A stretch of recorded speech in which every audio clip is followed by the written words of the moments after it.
Yeah, I was just sitting out here talking to God, and I was listening to this young lady saying her name was Queendom. I think that's her name, Queendom.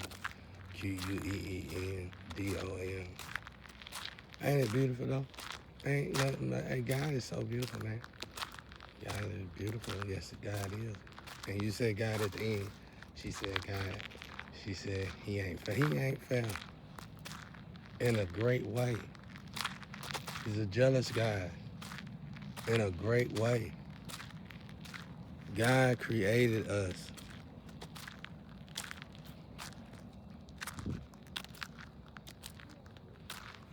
God created us. God created us in a great way, ladies and gentlemen. And that's the thing. That's what makes them jealous.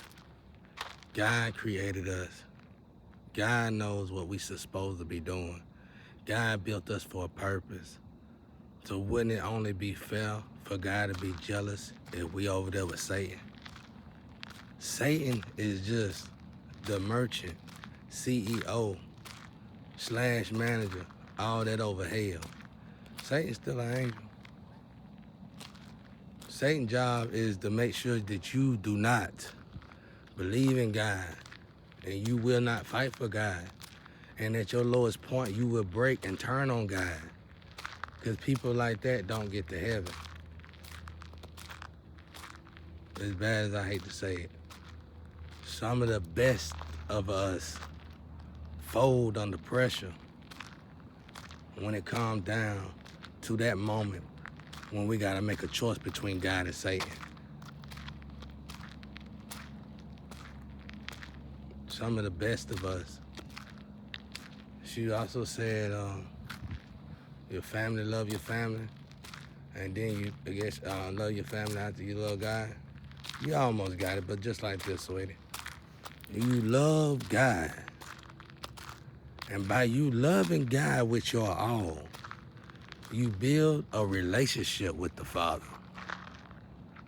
Okay, ladies and gentlemen, I'm in the slum, and my energy was swapped to make sure I stayed in the slum. So I built, my family had to take part in that. That means I had no lovers. The people who were supposed to love me when I was born was not my lovers. Gave up on me. Not only did they give up on me, they sacrificed me over and over and over and over again to make sure that I knew I didn't have no lover. I was attacked so much. When I had friends, they was pretty much murdered for being my friends. I'm talking about genuine friends. They didn't turn on me for $1. And if they wasn't murdered, they was attacked so much till they became drug addicts. And man, you talking about something to hurt you. That hurt when someone that truly love you is hurting, probably because of you. Love God with all your might. And by doing that, you would have to do what? Build a relationship with God. Once you start building a relationship with God, and you gonna start communicating. And then that still voice that you once had to listen real hard to hear become the loudest voice in your head. Okay? Once you get to that level, you love God so much, it don't matter who you planning on loving second. Because guess what? If you love God, what God wants you to do? Love your family, love everybody, right? There you go. It ain't no second place. It's just the first. Love God, and you will love your wife like you're supposed to. You will love your husband like you're supposed to. You will love your kids like you're supposed to. You will love your family like you're supposed to. If you have problems and difficulties in your family, that's called trials and tribulations. Then enjoy them trials and tribulations with your family like you're supposed to. And that's going to build up the love for you and your family like it's supposed to. That's the way the science is back to back. It's right in line with each other. They tied to each other like spider webs. We tied together to each other. That's the way it works.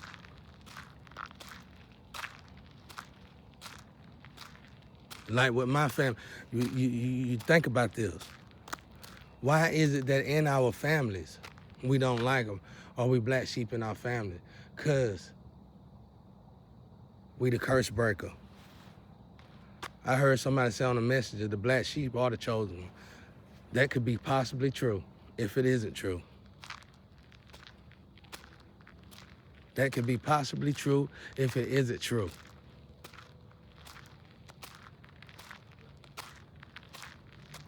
Because that means you acknowledge that something's wrong in your family. That means you also acknowledge what's wrong in your family. And that means since you do acknowledge what's wrong in your family, you are the curse breaker in the family. You know the family got potential to be a good family. You know the family got potential to love each other. You know the family got potential to be strong together. Then guess what? You got a lot of work to do. She said this too. She said, I feel like I got so much to do. You do, sweetheart. We all do. When God showed me this, when God revealed this to me, I said, I ain't got no time to sit out here and sleep around. I ain't got no time to test the beds. I got so much cleaning up to do with inside myself. And let me tell y'all something. I thought I was a pretty good person. When I was a gangster, I thought I was a pretty good gangster. When I was a worker, I thought I was pretty good at everything until I realized I wasn't that good. Till I realized I had a lot of cleaning up to do. Till I realized why that still voice in my head is God is so faint. And if I wanted it to be louder, then I got a lot of cleaning up to do, and I need to start cleaning up. And that's what I did. I cleaned up for real, for real. I cleaned up in a way that people say is boring. I cleaned up in a way that people laughed at me. I cleaned up in a way that people hated me. I cleaned up in a way that people tortured me. I cleaned up in a way that I was attacked constantly, over and over again, by demons. I cleaned up in such a way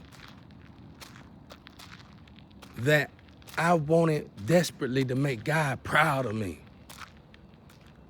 I was humiliated to the utmost degree. Anything that a woman or anything that a man can say about another person, they said it to me. And they can't call me anything but the child of God. And all that did was drive me. It drove me so good, I started getting used to it driving me. And when they was no longer talking bad about me, I had to do something bad to make them start talking bad about me so I could continue driving me. God had to get me out of that. God had to get me out of that. I got used to the pain. I started fueling off the pain. Instead of the pain giving me wrinkles, instead of the pain giving me gray hair, instead of the pain giving me pain, I let the pain fuel me. And that right there was not good. Because when I ran out of pain, I had nothing else to motivate me. So you right, sister. We all got a lot to do. We all played a part in demolishing our own people. So let me tell you something, you just figuring out, your soul trying to figure it out. Don't worry so much about the hell part, because your goal is to go to heaven, right? You can let that fuel you if you want to, but just focus on God and love God to the best of your ability, and God will do the rest. Trust me, you can continue to be normal. You can continue to be around what you think is your friend, or they may be your friend. But you can be in God. You can live in God. You can walk with God no matter where you are in life. You don't have to get a bag and say, I gotta leave this neighborhood. I gotta leave where I'm from. If you wanna do that, fine. But you can be whole with God everywhere. I find it quite easier to be, I be with God easy, either way it go. I'm gonna disrespect you if you try to turn me away from God. I'm gonna tell you that now. But I found it a lot easier when I was younger to be with God in the hardest times of my life. When people, in the part of my life when people break down, beyond crying, beyond psycho, just losing their mind, that's when I find it real easy to be close to God. I had to get myself to the point where I was close to God, whether I was high or low. I love God with a passion. I give all my love to God. And when God send me lovers and send me a family of my own, I'ma still love God with all my passion more than them. Because by loving God the proper way, by loving God the right way, automatically I'ma love them. From the head flows down, and my head is God. I build my mountain, I build my home, I plant my seeds on God. To this day, I got nothing. They turned my life upside down, took what I had and I earned, I worked for sweat and blood, and I still was happy and content because I got God. You could take everything from me, but one thing I knew for a fact that nobody could take from me except for myself, and that was God. And there ain't no way in the hell I'm gonna let you take God from me. That's why they took everything else from me. I showed y'all this perverse world. When you love God, they take it all from you. We gonna turn this thing around together. But you gotta stand up straight. You gotta stand up strong. You gotta go through the same briar patch. You gotta go through the same trials and tribulations that you cheated your way through, that you just danced your way through, that you rock starred your way through. And you gotta go right back through there. Instead of leaning, you're gonna have to walk back through there standing up straight, and that's all it is to it. Cause that was your test and you failed it the first time. We all did. And as soon as we tell ourselves that, the faster we can grow.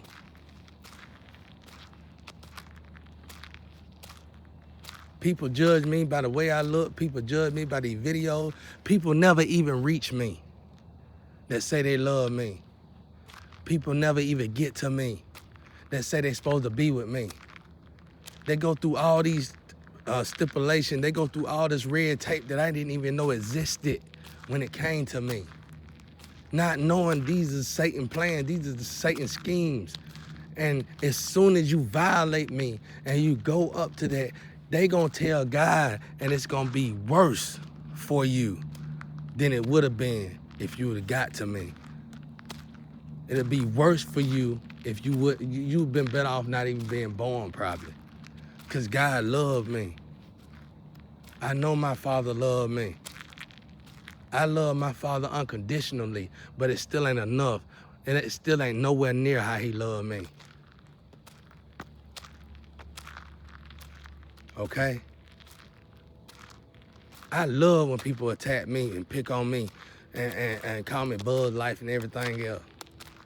I'm running that in the ground. I told y'all I'm not the one. I'm running that all the way in the ground. I take your eyes out your head. I take your eyes, you got dark eyeball. You'll see why they got dark eyeball.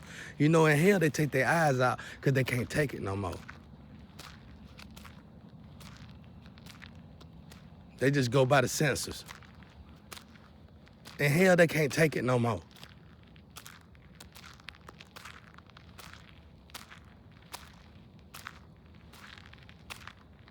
I'm gonna tell you something, man.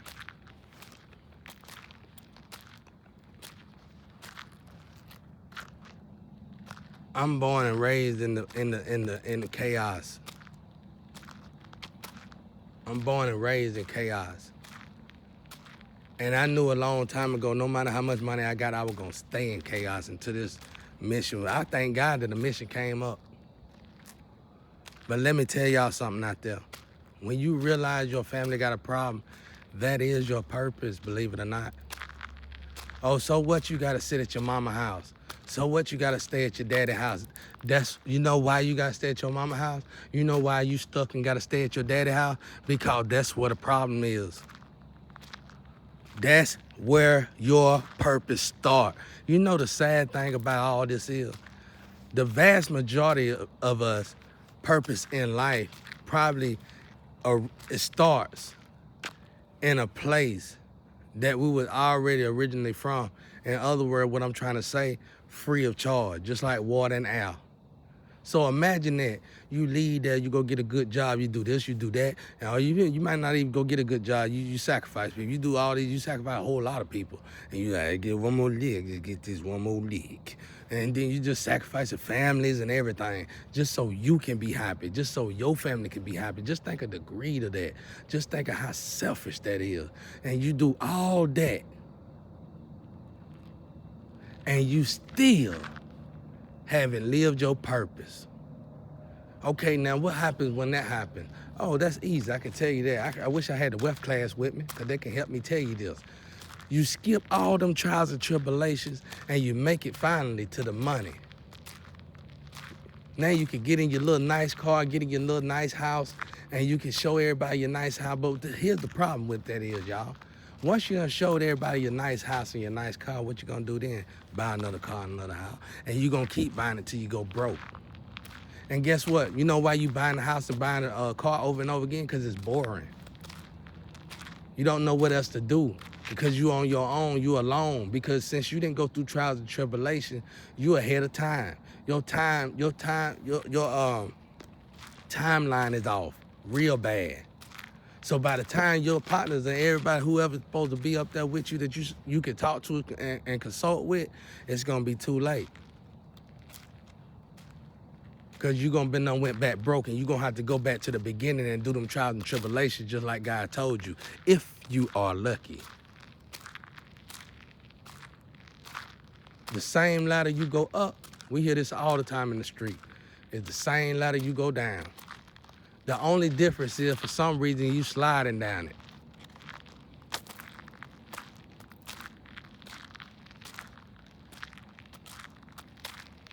Ain't no way in the hell I'm bored, you crazy. Why don't you, if God sent a child, and I know this is the light of God, and I know this God child in any kind of fashion or form, it don't get no more warning than that. It don't get no more warning than that. Embrace your situation. You ain't got a car, thank God. You got to stay with your folks, thank God.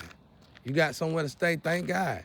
You don't have nowhere to stay, thank God. Because your purpose gonna be probably right there. And that's exactly what God got you. You stuck in prison, thank God. Your purpose is right there. Now make the best out of it. Now give your all to God. Save them souls for God. Put back right what we made wrong. And we all did this as a unity. We got no one else to blame but ourselves. You had a beautiful message, young lady. Beautiful message. I thought it was beautiful. We need more messages like that. Don't get irate and jump on here and do anything now. I'm just playing. I'm just playing with y'all. Express yourself, y'all. Express yourself. Quit fighting so hard. The same fight you give for currency, the same fight you give for security, I would love to see y'all do that same thing for God. I gave myself to God all the time. I was always cool. It didn't matter to me. I was born cool. My ex-wife could have got rich off of my son X-Ray. I knew when I went through all this stuff, I said, me and my son both gods, and we like gods out here. But my son was in the bed. Y'all see me? My son was in the bed with it. Look at Jesus in the house. My son was in the bed with his head and his feet like this. My wife was having problems in the pregnancy. I said, the boy looked like he was walking and chilling around in there. And then he put his hand behind his head and his feet around his knee, like an old pimp, just chilling. And it came out the X-ray perfect, just like that. She could have put that online and got rich. It wasn't about the money. It was about the sin. We gotta watch who we in the bed with. We gotta watch who we walking with. We gotta watch who we talking to. Talking with. I should have said that. I got a quick question. But like I was saying, anyway. But that was a beautiful message. I wasn't gonna say nothing else tonight. I'm tired. I actually ain't tired. My time is off because some dragon head person keep bothering me. But in the Astro.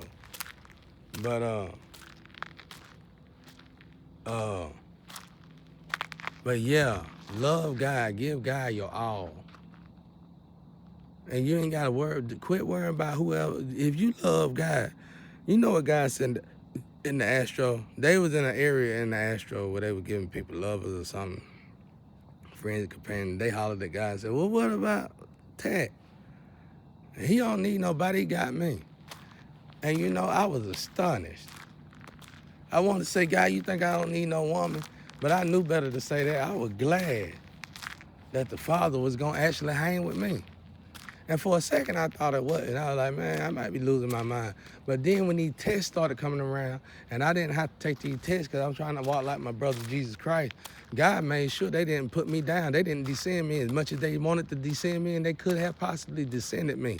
God made sure they didn't descend me. God let me still ascend because I refused to sin. You know how beautiful that is for me? Back in the days, it was easy for me to sin. Now today, you'll try hell and high water to get me to sin. And I ain't got no one to motivate me. I have no one to love me. I ain't got no one I can call. No one. All I call is God. Y'all got the videos in my house. I talk to God so much, think I'm talking about. They say he crazy. You sit down somewhere. If you don't realize, and those out there, you people out there, I swear, if you don't start recognizing your mind slowing down, if you realize how slow your mind is starting to get, you'll stop talking about people. Because just like this young lady said, so much going on, so much she feel you got to do. You do. We all do. Once we all realize how much we got to do to get ourselves right with God, we don't have enough time to worry about nobody else's home, period. More or less having cameras in there, unless it's somebody surveillancing me for safety reasons. And I think that's what's going on. And I'm going to just write it off at that. Because otherwise, we ain't got no business worrying about being in somebody else's home. And for this particular person that I think is, I'm glad she in my home. You know what I'm saying? Yeah, she's sexy. But that's another story. It's in the Astro, y'all. It's Astro stuff, so stay out of my business. I stay out of yours. I ain't had a lover in my whole entire life. And it'd be nice to have one for a change when I'm done doing what God want me to do. And it's almost done. The other missions is supposed to be done with a partner. So be happy and be humble. Be more than humble. Be thankful to do things for God. And for you to even recognize the family issues and know your family got a problem, that means you know how to fix them. Okay, now how can we fix? Let me give y'all a little secret. Let me throw y'all a little bone out there when you find out, okay, my family got a problem. How can I fix my family? This is what a lot of religious folks have a problem with. They bad about going up to you and telling you what you need to do to fix your life. Wouldn't it be easy to find the black sheep in the family if you recognize something in somebody's life? All right, now if a family man, let's say you got a mom and dad. One of them do drugs, one of them is a whore. Okay, all right, cool. All right, then you have dinner with them, you cook out with them, you just go over. You just a visitor, and you probably some religious person, and you realize the daughter's a whore and the son is a junkie, and you realize the mom and daddy had issues. Okay, then you look a little bit further and you realize the grandparent. Okay, well, good. Then you realize it's a black sheep in the home. They don't have these issues. Wouldn't it be a lot easier to pour into that black sheep and say, maybe, just maybe, if you stand up straight in all this and don't participate in what they got going on no matter what, just maybe they all would change. Ooh. Ooh. Ooh, I hear my ya, Shiva, Phobos. Y'all ain't playing around with us. My whole ancestor team here. I got a whole fleet. I got so many people around me. We have to use the whole world to see. You just don't know. My ancestors love me, just like I love God. And I love them the same way. You see how I done damn near sacrificed most of my life to help these ghosts. I don't like all them ghosts. They family. But you get what I'm saying. So peace and love out there, y'all. And enjoy God when you sleep. If you can't sleep, wake up, stay up, and listen to God. People tell me to do this, do that, jump around. We need to jump around, dance, sing. You need me to pray and you need me to meditate. And not only do you need to watch me pray and meditate, you need to start getting in the position since you're sitting there watching me on some cassette tape or some video camera, and you need to cut on the same kind of music I got on, if not no music at all, and you need to learn how to pray and meditate. Haven't we seen enough people sing and dance and make us celebrate? Now, what we need to learn how to do is learn to watch people pray and meditate and start participating. That's all we gotta do. Pray and meditate. And you'll thank me later. You heard what I said, you'll thank me later. Because once you start praying and meditate like you see me doing, you ain't gotta worry about, yeah, he doing this and he doing that, and we gonna put him up here, we ain't gonna treat him like a puck today. Yeah, you ain't gotta worry about all that. Because you're gonna realize this is powerful, way more powerful than watching us, watching somebody creativity so we can steal it and sacrifice them later. So, let's enjoy God, y'all, while we can. Let's enjoy God's people while they're here. Peace and love out there.